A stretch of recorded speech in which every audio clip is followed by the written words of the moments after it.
एक जीप फूंकी गई है, 10 गाड़ियां जलाई गई हैं, 3 जेसीबी तोड़ी गई है, एक जेसीबी जला डाली है। आंसू गैस के गोले पुलिस को दागने पड़े ताकि स्थिति को नियंत्रण में किया जाए। रबर की गोलियां चलाई गई हैं। प्रदर्शनकारी किसान और पुलिस आमने सामने नजर आए। अब विधायक अभिमन्यु पुनिया को मामूली चोट भी आई और उन्हें फौरन अस्पताल भेजा गया, जहां पर उनका इलाज किया जा रहा है। वहीं राठीखेड़ा में बाहर के कई जिलों से पुलिस जाब्ता मंगवाया गया, क्योंकि 4000 की संख्या में किसान यहां पर एकत्रित थे। उनके सामने पुलिस की जो संख्या थी वो काफी कम थी। राठीखेड़ा में एथेनॉल फैक्ट्री का विरोध ये किसान कर रहे हैं। महापंचायत में करीब 4000 किसान जुटे। जिला प्रशासन ने कल रात से ही यहां पर इंटरनेट बंद कर रखा है। राठीखेड़ा में कई और जिलों से पुलिस जाब्ता मंगवाया गया है और इस जो आक्रामक थी, जो कोहराम मचा था, उसकी 5 तस्वीरें इस समय आपकी टीवी स्क्रीन पर हैं। आप देख सकते हैं। पहली तस्वीर पुलिस और किसानों में झड़प की है। दूसरी तस्वीर जो कार जल गई है, 10 कारों में जो आग लगाई गई है। तीसरी जो सबसे बड़ी तस्वीर है, जहां किसानों का आक्रोश यहां पर टूट गया। उन्होंने बैरिकेड्स तोड़ दिए, शांत कराने की कोशिश लगातार की गई, लेकिन वो इतने ज्यादा आपे से बाहर हो गए कि उन्होंने बैरिकेड्स तोड़कर सीधे वो फैक्ट्री की तरफ मूव किए और वहां पर फैक्ट्री में तो आग लगाई, उसके आसपास जो भी गाड़ियां थी, जेसीबी थी, उन सबको आग के हवाले कर दिया। चौथी तस्वीर, वाहनों में तोड़फोड़ और फिर लगाई गई आग। पुलिस ने लाठीचार्ज किया। ज्यादा जानकारी के साथ संवाददाता राजू एक बार हमसे फिर से जुड़ चुके हैं। राजू, अभी बताइए अपडेट्स, स्थिति पर क्या है? जी बिल्कुल, फिलहाल तो जो राठीखेड़ा है, जहां पर ये आगजनी हुई, गाड़ियों को आग लगाई गई, पुलिस प्रशासन के आला अधिकारी, जिला कलेक्टर, पुलिस अधीक्षक और पूरा पुलिस जाब्ता जो टिब्बी और राठीखेड़ा 2 जगह तैनात किया गया था, क्योंकि महापंचायत टिब्बी में थी। फिलहाल पूरा का पूरा पुलिस जाब्ता टिब्बी से भी राठीखेड़ा डाइवर्ट कर दिया गया है। पूरा पुलिस जाब्ता जो है फैक्ट्री स्थल पर ही मौजूद है। किसानों की जहां तक बात है तो काफी संख्या में, अधिकतर संख्या में कहें तो किसान वहां से चले गए हैं। कुछ किसान वहां मौजूद है। फिलहाल शांति है। हालांकि करीब 1 घंटा पहले तक तो वहां पर जो है लाठीचार्ज के बाद में जो आंसू गैस के गोले छोड़े जा रहे थे या रबड़ की गोलियां चलाकर स्थिति को कंट्रोल करने का प्रयास एक बार पुलिस द्वारा किया जा रहा था। फिलहाल शांति है। पुलिस प्रशासन के आला अधिकारी जो है पूरी तरह से डैमेज कंट्रोल में लगे हैं। मामले को जो है शांत करने का प्रयास किया जा रहा है। किसानों से भी बात की जा रही है, समझाइश की जा रही है और पुलिस प्रशासन के अधिकारियों का यही कहना है कि जो भी आंदोलन था उसको, चूंकि 1.5 साल से किसान आंदोलन कर रहे हैं, उनका ये कहना है कि फैक्ट्री से प्रदूषण फैलेगा। तो पुलिस प्रशासन के आला अधिकारी है, उनका ये कहना है कि जो आंदोलन है उसको शांतिप्रिय तरीके से किया जाना था और कहीं ना कहीं हम कह सकते हैं कि पुलिस जाब्ता जो है नाकाफी था, काफी संख्या में कम था, किसान ज्यादा थे, तो पुलिस जो है किसानों को रोक नहीं सकी। और दूसरी तरफ जो किसान है उसके अंदर भी कुछ ऐसे लोग थे कि जिन्होंने महापंचायत बुलाई थी, उनके शायद वो कंट्रोल में नहीं रहे होंगे, माहौल बिगड़ गया, गाड़ियां जला दी गई, जेसीबी तोड़ दी गई। पुलिस कर्मियों का ये कहना है कि हम पर भी हमले का प्रयास किया गया। बचाव में पुलिस ने लाठीचार्ज भी किया है, आंसू गैस के गोले छोड़े हैं, रबड़ की गोलियों को हवा में चलाया गया है। 2-3 जनों के मामूली चोट बताई जा रही है, जिसमें जो क्षेत्रीय विधायक है और युवा कांग्रेस प्रदेश अध्यक्ष बन्यू पूनिया भी है, उनको भी मामूली चोट आई है। फिलहाल एक बार माहौल शांत है। पुलिस प्रशासन के आला अधिकारी जो है मामले को शांत करने के प्रयास में जुटे हुए हैं और माहौल को देखते हुए बाहर के कई जिलों से और पुलिस जाब्ता यहाँ मंगाया जा रहा है, जो थोड़ी देर में यहाँ डिप्लॉय कर दिया जाएगा। और इसके बाद में अब आगे कल क्या होता है, किसान कल क्या रणनीति बनाते हैं, यह आगे की बात पर निर्भर रहेगा। फिलहाल जो है इंटरनेट, चूंकि जो आज तक बंद किया गया था, संभावना है कि इंटरनेट को आगे भी कल तक या 1-2 दिन और बंद रखा जा सकता है। और दूसरी तरफ जो नेट बंद है, चूंकि आज महापंचायत थी तो टिब्बी के अधिकतर बाजार भी बंद थे, व्यापारियों का भी महापंचायत को समर्थन था और चूंकि व्यापारी वर्ग ये भी कह रहे हैं कि बार-बार मैं आपको रोकना चाहूंगी। हमारे साथ फोन लाइन पे पीसीसी चीफ गोविंद सिंह डोटासरा जी जुड़ चुके हैं। डोटासरा जी, आज जो टिब्बी में हालात बिगड़े हैं, किसानों ने जिस तरह से उग्र प्रदर्शन किया, क्या कहना है आपका इस पे? घटना दुर्भाग्यपूर्ण है जी। ऐसा नहीं होना चाहिए। सरकार को किसानों की वाजिब मांगों को सुनना चाहिए, लेकिन बीजेपी का एक ही एजेंडा है कि किसान को ज्यादा से ज्यादा प्रताड़ित करो, परेशान करो। 11 साल से किसानों को कभी ये डबल इंजन की सरकारें जो है आतंकवादी कहते हैं, कभी चोर कहते हैं, कभी लुटेरे कहते हैं, कभी शराबी कहते हैं। और इस 2 साल में तो इस पर्ची ने जो है वो गजब ही कर दिया। किसी की नहीं सुन रहे हैं। किसानों की जब वाजिब समस्या है तो उसको सुनकर के समाधान करना सरकार की ड्यूटी में आता है और वार्ता करके किसानों को संतुष्ट करना चाहिए। ये तो लाठियां बरसा रहे हैं, कोई आ जाए, कोई किसान कोई आंदोलन करे नहीं, कोई भी वर्ग कोई अपनी बात करे नहीं, सुनने वाला इनमें कोई है नहीं, जवाब देने वाला है नहीं। गृह मंत्री मुख्यमंत्री जी हैं, आज तक किसी अधिकारियों के साथ, डीजीपी के साथ में कभी लॉ एंड ऑर्डर को लेकर के अगर इन्होंने कोई बात की हो, कोई निर्देश दिए हों, केवल फोटो खिंचाने में व्यस्त रहते हैं, भाषण देते हैं, भ्रमित करते रहते हैं। तो ऐसे हालात राजस्थान में नहीं बनने चाहिए और मैं समझता हूं कि किसानों को इनको सुन करके उनकी वाजिब समस्या का समाधान करना चाहिए, जो ये नहीं कर पाए हैं। तो निश्चित रूप से ऐसी जो घटनाएं हैं वो बहुत ही तकलीफ देती हैं, क्योंकि देखिए हमारे एक एमएलए भी घायल हुए हैं, किसान भी घायल हुए हैं। हो सकता है कि इसके अंदर जो है वो सरकारी संपत्तियों का भी नुकसान हुआ है। तो ये सारी ही चीजें सरकार को रोकनी चाहिए, सरकार को कंट्रोल करना चाहिए, लेकिन लॉ एंड ऑर्डर इन सरकार की प्राथमिकता में है ही नहीं। ये तो बाहर से विदेशी लोगों प्रवासियों को बुला रहे हैं, ये कर रहे हैं, खर्चे कर रहे हैं दुनिया भर के, और किसान को किसान सम्मान निधि के नाम से बरगला रहे हैं, उनको कोई पैसे नहीं दे रहे, बीमा उनको मिल नहीं रहा, खाद उनको मिल नहीं रही, बीज उनको मिल नहीं रहा। तो कहाँ जाए किसान? सरकार से ही तो अपनी मांग करेगा और सरकार सुनने को तैयार नहीं है। तो गोविंद जी, यहाँ पर तो बातचीत हुई है, ये बताया भी जा रहा है कि जो एथेनॉल फैक्ट्री लगाई जा रही है उससे कोई भी पर्यावरणीय जो समस्याएं हैं वो पैदा नहीं होंगी, स्वास्थ्य संबंधी समस्याएं नहीं पैदा होंगी, और एशिया का सबसे बड़ा प्रोजेक्ट है, 400 करोड़ लगे हैं, विकास की दृष्टि से बहुत महत्वपूर्ण है। हम कोई प्रोजेक्ट के खिलाफ नहीं है, हाँ। हम किसी व्यापार के किसी भी प्रोजेक्ट के खिलाफ नहीं है, हाँ। लेकिन अगर कोई समस्या है तो उस समस्या का समाधान सरकार को उचित समय के ऊपर सुन करके उस समस्या का समाधान करना चाहिए। हम किसी के खिलाफ की बात ही नहीं कर रहे हैं। हम कब कह रहे हैं कि ये फैक्ट्री नहीं लगनी चाहिए या फैक्ट्री नहीं चलनी? यहाँ पर किसान है कि एथेनॉल फैक्ट्री नहीं लगानी चाहिए, वो अपनी समस्याएं बता रहे हैं जी। ओहो, किसान या कोई भी वर्ग, कोई भी व्यक्ति अपनी बात कहने के लिए स्वतंत्र है संविधान में, लेकिन उसको उचित माध्यम से, बातचीत के माध्यम से समस्या का समाधान करना चाहिए। इस तरीके की नौबत ही क्यों आई कि आंदोलन करना पड़े और फिर बेकाबू हो जाए और लॉ एंड ऑर्डर बिगड़ जाए? इस तरीके की नौबत न आने के लिए तो इनको प्रयास करना चाहिए था, वो प्रयास सरकार ने किए नहीं। तो ये जो आक्रोश फैल गया, और आक्रोश फैल गया तो ये दिक्कत हो गई। तो विपक्ष में आप लोग हैं, आपके हिसाब से क्या ऐसा सरकार को करना चाहिए जो वो कर नहीं रही है? सरकार को बैठ करके बात करनी चाहिए और प्रतिनिधि मंडल के साथ में चर्चा करके व्यापार भी चले और किसान को समस्या भी नहीं आए, ये दोनों बातें होनी चाहिए। हम किसी व्यापारी के खिलाफ नहीं है, हाँ। लेकिन किसान की अगर कोई समस्या है तो उसका समाधान तो सरकार ही करेगी ना। उनके प्रॉब्लम क्या है, एक्चुअली प्रॉब्लम क्या है, उसको समझना पड़ेगा, उसका समाधान सरकार को करना पड़ेगा। अगर किसान समझने के लिए नहीं आप तैयार हो, फिर उसमें क्या हो? नहीं, ऐसे आप कैसे प्रिज्यूम कर सकते हो कि किसान समझेंगे? नहीं, तो वार्ता गोविंद जी, नहीं, आप किसानों पे मत डालिए, इतना किसानों के खिलाफ होने की आवश्यकता भी नहीं है। हाँ। हम व्यापारी के भी खिलाफ नहीं है, लेकिन किसानों के एक प्रिजम्पशन मत बनाइए कि किसान तो नहीं मानेंगे तो क्या करेंगे। ये कोई बात होती है? ये सरकार की ड्यूटी है, सरकार की ड्यूटी है। हम किसानों के खिलाफ नहीं है, कई दौर की वार्ता यहाँ पर हुई है, हमने भी खबर चलाई। आपको थोड़ी पता है ना, ये तो सरकार वाले कह रहे हैं, आपको थोड़ी पता है ना क्या वार्ता हुई है नहीं हुई है।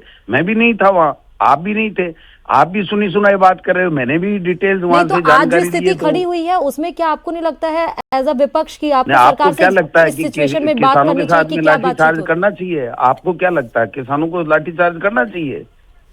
इनके लठ बरसाने चाहिए, गोली बरसानी चाहिए। ठीक है, बहुत शुक्रिया गोविंद जी हमारे साथ जुड़ने के लिए, तमाम जानकारी देने के लिए। प्रवीण तोगड़िया की तरफ से कहा गया है बाबरी मस्जिद निर्माण विवाद पर तोगड़िया का ये बयान, ये सिर्फ एक पब्लिसिटी स्टंट, हमने मुगलों को निपटा दिया है, ऐसे दावे करने वाले कई हुमायूं आए हैं। दरअसल जिस तरह से बंगाल में बाबरी मस्जिद को लेकर बखेड़ा खड़ा हो चुका है, उसी को लेकर प्रवीण तोगड़िया ने ये बड़ा स्टेटमेंट दिया है। हिंदुओं को इस पब्लिसिटी स्टंट से पढ़ने की जरूरत नहीं है, हम हिंदुओं का जीवन स्तर सुधारने में लगे और वो अब भी बाबरी कर रहे हैं।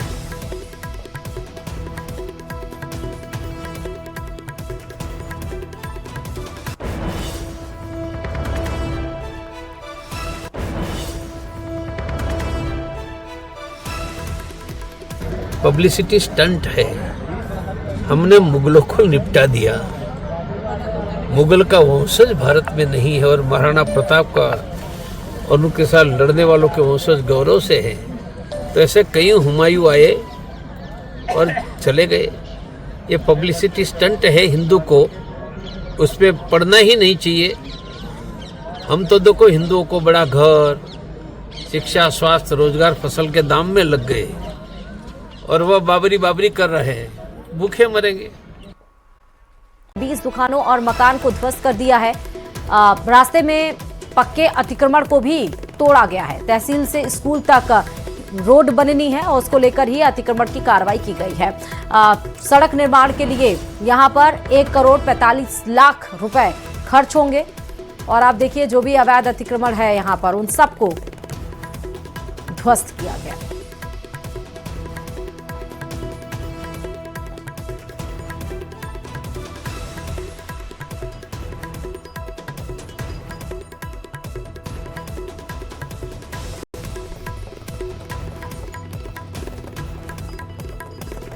और चलिए अब बात होगी बम की धमकी की।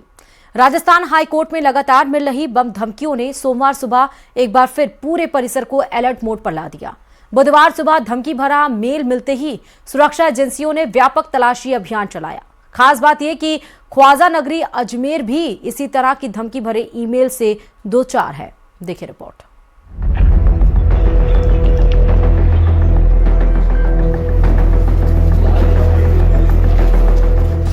बार बार मिल रही धमकियों ने किया हल्का। न्यायिक कार्यवाही में पैदा किया जा रहा व्यवधान, संगठित गिरोह की हरकत या साजिश का हिस्सा। आखिर क्या है लगातार मिल रही धमकियों का किस्सा? राजस्थान हाईकोर्ट में आज लगातार 5वीं बार बम की धमकी मिली। इस धमकी के बाद में एक बार फिर वैसा ही माहौल हो गया। पूरे हाईकोर्ट का सर्च किया गया और तमाम इलाके को जांचने के बाद में यहाँ पर एक तरह से फिर पूरी जांच की गई। सुबह करीब 9:26 पर यह मेल हाईकोर्ट प्रशासन के पास पहुंचा, जिसके बाद तुरंत एटीएस, पुलिस और सुरक्षा एजेंसियां अलर्ट हो गईं। एहतियातन पूरे परिसर को खाली करवाया गया। सत्यमेव जयते भवन समेत सभी हिस्सों में सर्च ऑपरेशन चलाया गया। एटीएस की टीम ने पूरे परिसर की बारीकी से जांच की। रात की बात यह रही कि कोई संदिग्ध चीज नहीं मिली। 3-4 रेगुलर मेल आ रहा है थ्रेटिंग का। इसके प्रोटोकॉल को देखते हुए हमने कंप्लीट इसकी जांच करवाई। बीडीएस एंड ने जो हमारी टेक्निकल टीम से इस प्रकार का वो जो मेल दिए उस प्रकार की कोई संदिग्ध या वस्तु या संदिग्ध चीज नहीं मिली है। हैरानी की बात है कि राजस्थान हाईकोर्ट को ऐसी धमकी पहले भी मिलती रही है। 6 हफ्तों में 5वीं बार मिली धमकी। पहली धमकी 31 अक्टूबर को, दूसरी धमकी इसी साल 5 दिसंबर, तीसरी धमकी 8 दिसंबर को, चौथी धमकी 9 दिसंबर को, 5वीं धमकी 10 दिसंबर को। लंबी जांच के बाद किसी प्रकार की संदिग्ध वस्तु नहीं मिली और परिसर को सुरक्षित घोषित किया गया। इसके बाद करीब 11:30 बजे सभी अदालतों में कार्यवाही दोबारा शुरू हो सकी। सभी जज, वकील, कर्मचारी और फरियादी सुरक्षा कारणों के चलते बाहर रहे। सब लोग परेशान हैं, तमाम तरह के लोग परेशान हैं। क्लाइंट्स परेशान हैं, वकील परेशान हैं, जजेस परेशान हैं।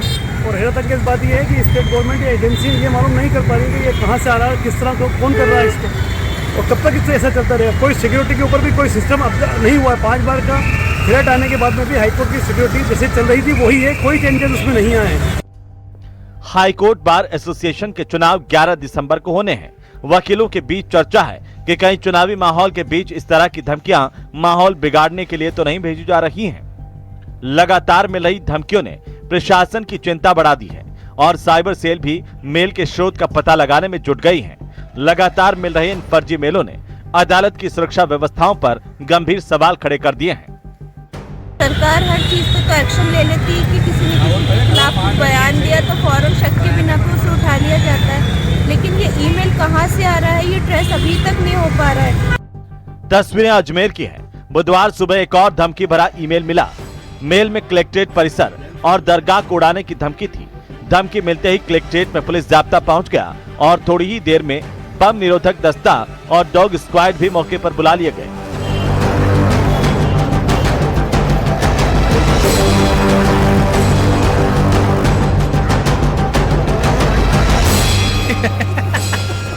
बताया जा रहा है कि सभी जगह पर अलर्ट हैं और किसी तरह की गड़बड़ी ना हो, इसे लेकर चप्पे चप्पे पर निगरानी यहाँ पर की जा रही है। सुरक्षा यंत्रों हों या फिर सुरक्षा एजेंसी हों, उनके माध्यम से तमाम जो दफ्तर हैं कलेक्ट्रेट परिसर के, उनको चेक किया जा रहा है। दरगाह परिसर को जो है खाली कराने के साथ ही वहाँ पर भी चेकिंग अभियान चलाया जा रहा है, जिससे कि इस जो मेल है उसका पता लगाया जा सके और कहीं ये कहाँ से ये मेल आई है उसको लेकर भी जाँच पड़ताल की जा सके। पिछले सप्ताह भी इसी तरह का धमकी भरा ईमेल आया था। इसके बावजूद प्रशासन कोई जोखिम नहीं लेना चाहता। फिलहाल दोनों जगहों पर सुरक्षा कड़ी कर दी गई है। में सूचना मिली है कि हमारे जिला कलेक्ट्रेट अजमेर और दरगाह परिसर में कहीं भी 4 RDX लगाने की सूचना है। तो उस सूचना के मुताबिक हमने जैसे ही पता लगा तुरंत हमारा जो इंटेलिजेंस और पुलिस विभाग एक्टिव हो गया और उसकी जांच कर रहे हैं। हमने डॉग स्क्वाड वगैरह सारे बुला लिए। दोनों घटनाओं ने पुलिस और प्रशासन को फिर से सतर्क कर दिया है।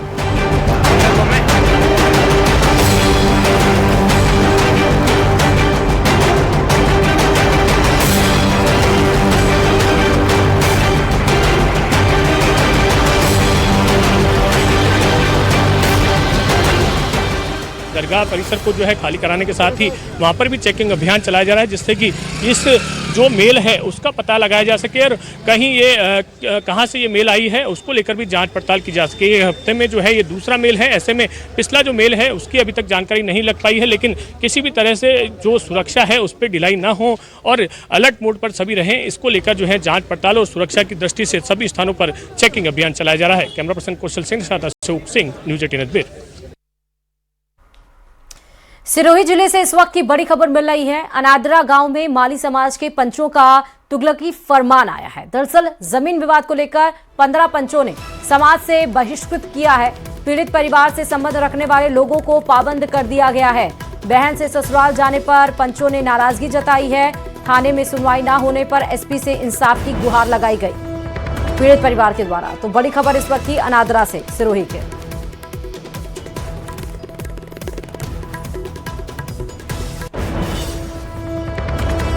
करौली के टोडा भीम से भी बड़ी खबर है। अवैध पैथोलॉजी लैब और 5 सेंटर्स पर छापेमारी की कार्रवाई सामने आई। बालाजी, राज एक्सरे, गणेश, राधाकृष्ण सेंटर के संचालक फरार हुए हैं। 2 झोलाछाप गुरुदयाल और शौकीन खान का अवैध इलाज जो चल रहा था धरने से वो बंद कर दिया गया। प्रशांत लैब में दस्तावेजों की कमी पर CMHO का एक्शन देखने को मिला। बिना अनुमोदन संचालित संस्थानों पर कठोर कार्रवाई की जाएगी, ये CMHO ने कहा है। उप जिला अस्पताल निरीक्षण में सेवा गुणवत्ता सुधार के निर्देश भी दिए गए हैं।